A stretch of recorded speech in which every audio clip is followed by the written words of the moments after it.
අපේ database management කියන subject එකට අදාළව අපි කතා කරන question series එකේ question set 11 එකත් එක තමයි අද අපි එක කරලා ඉන්නේ.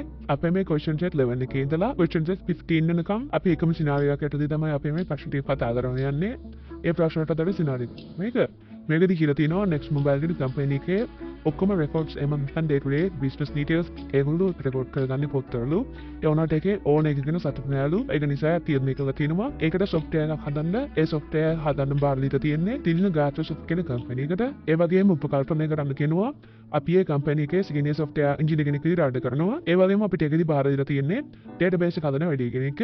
ඒ වගේම අපිට මේ විදිහට requirements ටිකක් දීලා තියෙනවා. ඒවා තමයි employees ලා 5 දෙනෙක් ඉන්නවා. ඒ හැමෝටම මේක use කරන්න පුළුවන් වෙන්න ඕනේ. ඒ වගේම අපේ customer සහ supplier in අයව register කරගැනීමේ හැකියාව තියෙන්න ඕනේ. ඊළඟට supplier ලා billing details අපිට review කරන්න හැකියාවක් තියෙන්න ඕනේ.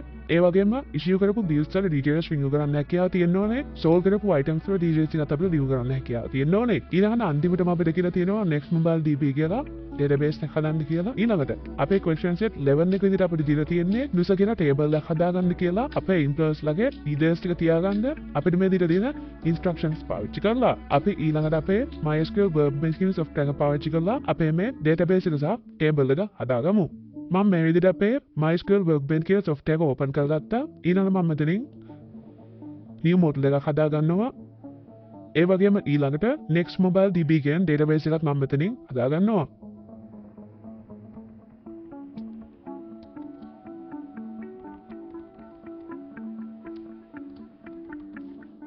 මේ විදිහට මම අපේ database name එකත් add කරගත්තා. ඊළඟට අපි අපේ database එක හදාගමු. ඒකට මම ER diagram එකක් තමයි පාවිච්චි කරන්නේ. ඒකදී අපිට ඉස්සෙල්ලාම කරලා තිබ්බේ අපේ user කෙනෙක් table එක හදාගන්න කියලා. මම මෙතනින් අපේ මේ table icon එක click කරලා මෙතනට table එක add කරගන්නවා. ඊළඟට මේකට මම දීලා තිබ්බ instructions පාවිච්චි කරලා අපේ columns ටික හදාගන්නවා.